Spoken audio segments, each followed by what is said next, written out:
की हा तालुका एनडी पाटलांची जी प्रवृत्ती होती, जी पर्सनॅलिटी होती, ती वाळवे तालुक्याचा एकंदर स्वभाव काय हे सांगणारी होती.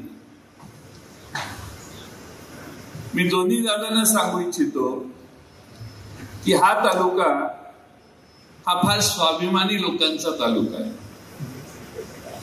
या तालुक्याला फार मोठी स्वातंत्र्य सैनिकांची परंपरा आहे.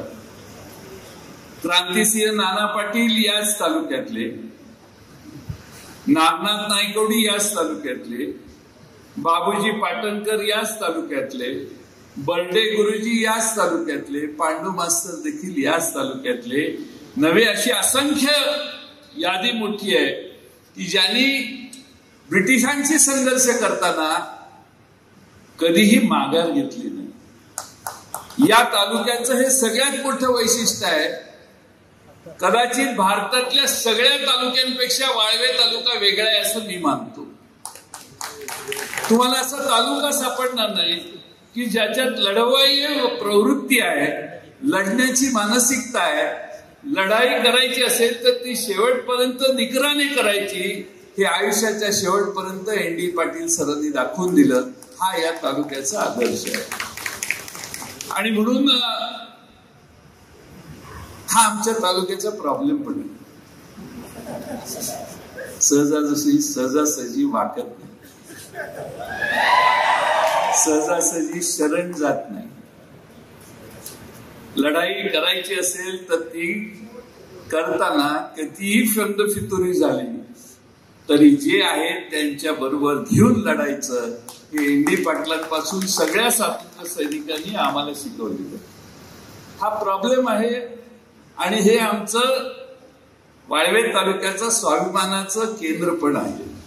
आणि म्हणून हा तालुका हा निश्चितपणानं आज कायद्याचं राज्य म्हणून जे आपण देशात म्हणतो, त्या कायद्याच्या राज्यात आमच्या तालुक्यातली मुलं जास्तीत जास्त शिकावीत आणि कायदा शिकणारी मुलं आमची कोर्टात, हायकोर्टात, सुप्रीम कोर्टात जावीत, अशा अपेक्षेनं माईंनी पुढाकार घेऊन हे कॉलेज सुरू केलेलं आहे.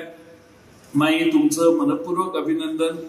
तुमचं आणि सगळ्यांची ओळख आहे, त्यामुळे तुमची ओळख मी काय करून देत नाही. पण कधीही माईंचा फोन आला तर तो माईंचा फोन आपल्या मुलाला आपण फोन करतोय याच भावनेनं नेहमी आलेला आहे. खरं म्हणजे स्वातंत्र्य चळवळीमध्ये फार मोठं योगदान वकिलांचं आहे असं मी म्हणेन. आपल्या देशामध्ये महात्मा गांधी वकील होते, पंडित जवाहरलाल नेहरू वकील होते, सरदार पटेल हे वकील होते, डॉक्टर बाबासाहेब आंबेडकर वकील होते, मौलाना आझाद घ्या, राजेंद्र प्रसाद घ्या, असे अनेक दिग्गज आहेत की जे वकील होते पण त्यांनी सत्तेशी, तेव्हाच्या ब्रिटिश राजवटीला घालवण्यासाठी संघर्ष केला आणि या देशाचं त्या सर्वांनी नक्की नेतृत्व केलं. जवाहरलाल नेहरू आणि यांचे वडील मोतीलाल नेहरू, अलाहाबाद कोर्टाची 1/3 प्रॅक्टिस ही मोतीलाल नेहरूंची असायची.